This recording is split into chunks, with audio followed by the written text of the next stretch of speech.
Alright, guys, are you interested in a movie that deals with sex, drugs, and rock and roll? I thought so.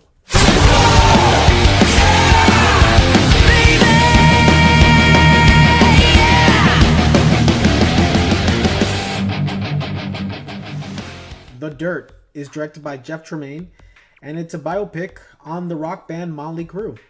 It shows the rise from the streets of Hollywood to the heights of international fame in the 1980s. This band did a lot of crazy shit, and they showed it. They didn't pull away from it.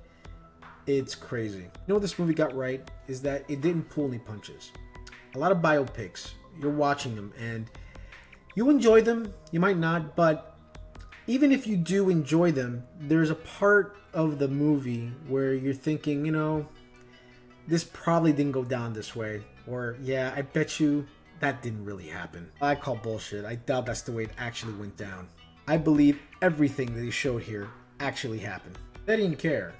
The real band, Motley Crue, produced this movie, and they made sure that their story was told the way they wanted to tell it, and I bought everything that I saw in this movie.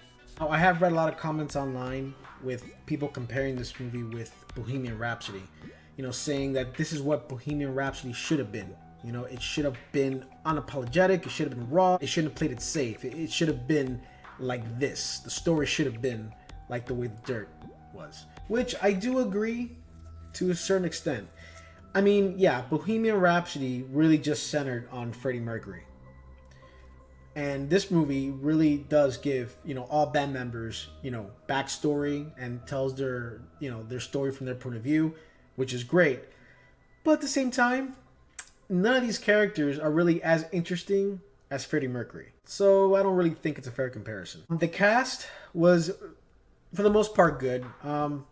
Some of the casting in this movie for some of the band members, I didn't agree completely with. The guy who played Tommy Lee was perfect.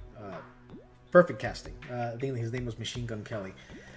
But the actor who played Vincent Neil, Daniel Weber,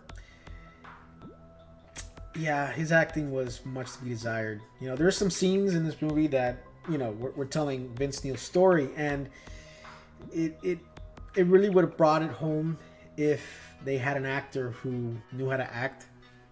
It wasn't terrible. It didn't hurt the movie. I think the movie would have been better if they would cast someone else in that role. And the movie did move kind of fast. I mean, the movie's only like an hour and 40 minutes, and they kind of just jump from scene to scene, and there's some parts where you kind of want to stay a little longer, but I mean, what are you going to do? It's more of a director's choice, the way he wanted to film the movie, but that's just a personal preference. I just wish there were some scenes that were spread out a little longer. I'm going to give this movie a 7 out of 10. Very enjoyable, and it's on Netflix now.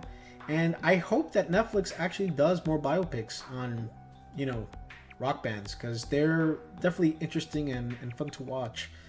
Maybe Guns N' Roses. Just a suggestion. But the movie's a lot of fun. Definitely check it out. I think that if you're a fan of 1980s rock, if you're a fan of Motley Crue, you're going to enjoy this movie. If you're not a fan of those things, don't bother, don't waste your time, because the movie is very graphic. I mean, like I said, it's sex, drugs, and rock and roll. This whole movie is about that. So if you're not into that, don't bother. That's about it, guys. If you like my review, please like, share, subscribe, and I will be back.